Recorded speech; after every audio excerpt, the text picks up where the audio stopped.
Imagine surviving a massive heart attack. Yeah. But then you realize the recovery is what might actually destroy your family's finances. Right. Yeah. You're alive, the doctors are optimistic, but you have no way to pay the bills. Exactly. I mean, health insurance doesn't pay your mortgage or, buy groceries when you're out of work for 6 months. Mm-hmm. So today we're exploring a major shift we found in the Transamerica Trendsetter LB brochure. Yeah, it's a fascinating document. It really shifts the focus from a traditional death benefit to, well, life insurance for the living. Life insurance for the living. That sounds like an oxymoron, honestly. It does, right? Most of us view life insurance as just a gift for the people left behind, like money you literally never see. Right, because you have to die to use it. Exactly. But this brochure focuses on what are called accelerated death benefits.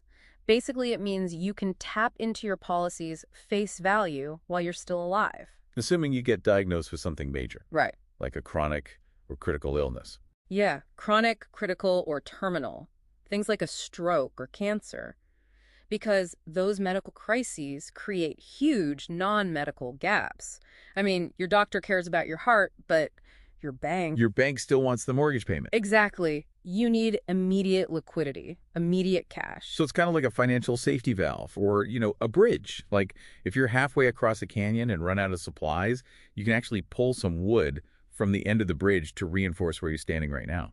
That's a great analogy. It shortens the total length of the bridge, sure, but it stops you from falling into the abyss today. Okay, but I want to push back on the math here. Because looking at the case studies and the source material, the numbers are, well, they're all over the place. They definitely vary depending on the situation, yeah. Right, like Sarah. She has a chronic back injury, and she only gets about $34,000 from a $300,000 policy.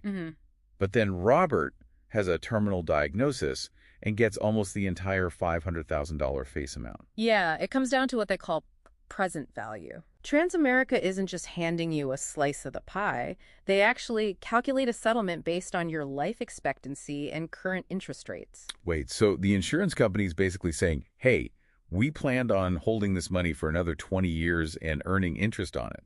Exactly. And if you want the money today, you have to compensate them for that lost interest. I see. So Sarah gets less because the company is technically losing 20 years of interest. Right. While Robert gets almost everything because, sadly, he only has months to live anyway.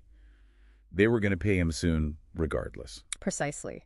The shorter the life expectancy, the higher the payout because the lost time for that money to grow is minimal. You're essentially selling your future death benefit back to the company at a discount so you can save your current life. But is this actually a smart financial move?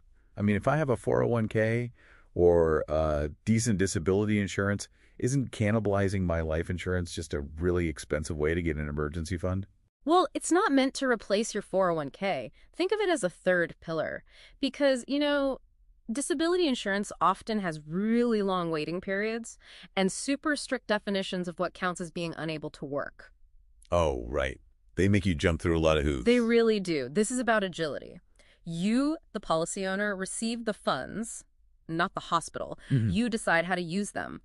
Like Eva, she used her $100,000 payout to protect a business loan after her heart attack. And Sarah kept her house. It covers that messy middle where you aren't dead, but you're definitely not fine either. And they offer this for ages 18 all the way to 80, with coverage up to $2 million. That's a huge range. So it could help a young parent just as much as someone about to retire.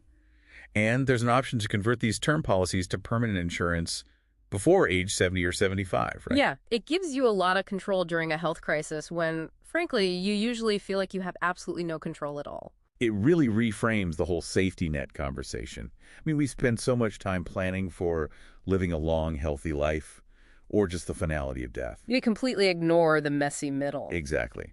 So here's a thought for everyone listening to mull over today.